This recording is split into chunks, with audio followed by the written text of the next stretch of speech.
Hi, you guys. Welcome back again. So this is part 2 of making my turkey dinner, Thanksgiving dinner.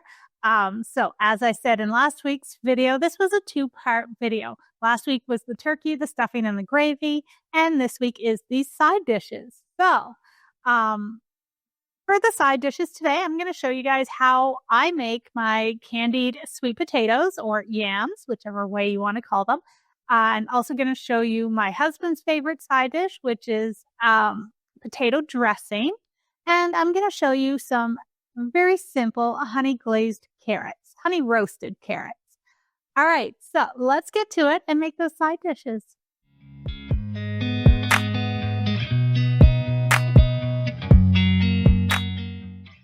All right, I'm going to start with the sweet potatoes. So I'm using 3 today. I'm going to get them all peeled. I've scaled back today. I'm not using a 9 by 13 inch pan, so I don't need as many to fill it. Once they're peeled, I chop them all up into large chunks, cut away any bad parts. Then I'm going to just go rinse these, put them in a pot with some water. I'm going to add some kosher salt and cook them until they are soft. Once they're all done, I've drained the sweet potatoes. Now I've added some butter, some salt, some pepper, and some milk, and I'm going to mash them all up. Add as much or as little milk, butter, salt, and pepper as you want. It doesn't take a lot. Once they are all mashed, you're going to grab your pan. If you're doing just a few sweet potatoes like I am, I'm using kind of like a 9 by 9 inch pan, something fairly small. I sprayed my pan with a little bit of cooking spray. I'm going to put them in the pan. I'm not going to smooth them out. I want them kind of bumpy and wavy. All right, so the sauce for my sweet potatoes, I do some brown sugar, some butter, and some corn syrup. Roughly a 1/4 cup of packed brown sugar, a 1/4 cup of butter, and then 2 tablespoons of corn syrup, which you can use dark or light. It doesn't matter. Melt it all together, whisk it until it is all combined. Then you're going to take it and pour it over top of your sweet potatoes. And this is part of the reason why I said don't smooth them out. You want this caramel candied topping to kind of work its way, seep its way down in between the potatoes, the sweet potatoes. And you want like little puddles of it. All right. This is then going to go into the oven, roughly a 350 to a 375 oven, and you're going to bake it for probably a half hour to 40 minutes. When it comes out of the oven, it should look bubbling and caramelized and kind of baked into the sweet potatoes. The next side dish is potato dressing. So I've already peeled my potatoes. Now I'm going to chop them all up and I'm going to put them in my pot.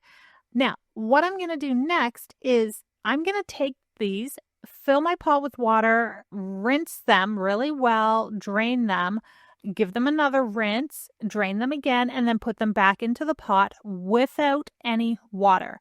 I am not using water to cook these potatoes today. Instead of using water to cook my potatoes, I am going to use whole milk. And I'm going to put enough milk in my pot to just cover the potatoes. I'm also going to add a couple tablespoons of butter, some kosher salt, some pepper. I'm going to mix it all together, or I'll just give it a stir. And then I'm going to go put this on my stovetop and I'm going to let them cook until they are tender. All right, so once my potatoes are cooked, I'm going to drain them, but I want to keep all of that milk that they've been cooking in. So I'm going to put my colander over top of a measuring cup. I'm going to drain the potatoes into that measuring cup, and then I'm going to put the potatoes back into the pot. But I've kept all of that milk mixture that they've been cooking in so that I can use it again. Now, as I go to mash the potatoes, instead of using cold milk to mix in and mash them, I'm going to add the hot milk back into them. And the only reason I drain them is so that I can control how much milk I'm putting back into them to make them creamy, not soupy. I've also added some more salt, some more pepper, and of course a little bit more butter. So the reason I cook them in milk, and I've just started doing this, is because it makes them so much more creamy and flavorful, and they are so delicious. And now that I've had them this way, I don't ever want to go back to cooking mashed potatoes in water. All right, so get them all mashed up. All right, the potatoes are mashed. This next part is optional.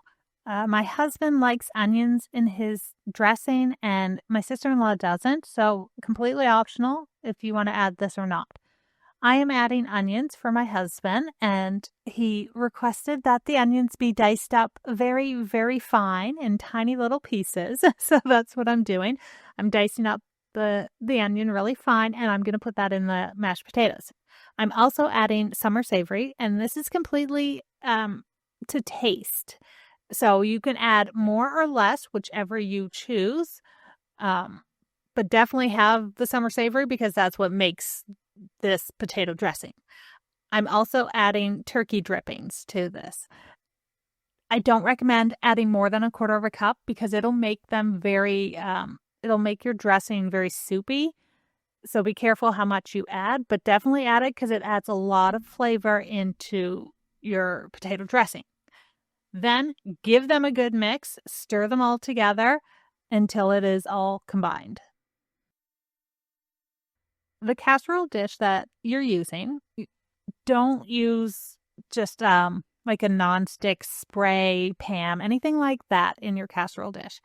I highly recommend using cold butter, and it's going to be hard to work with. Cold butter doesn't spread easily to grease your casserole dish, but it's worth it. The butter will create these beautiful, crispy edges all around your potato dressing. Not only does it add a little extra flavor, I mean, butter always adds flavor and deliciousness, but it'll create crispy edges. And from what my husband tells me, that is one of the best parts of this dressing.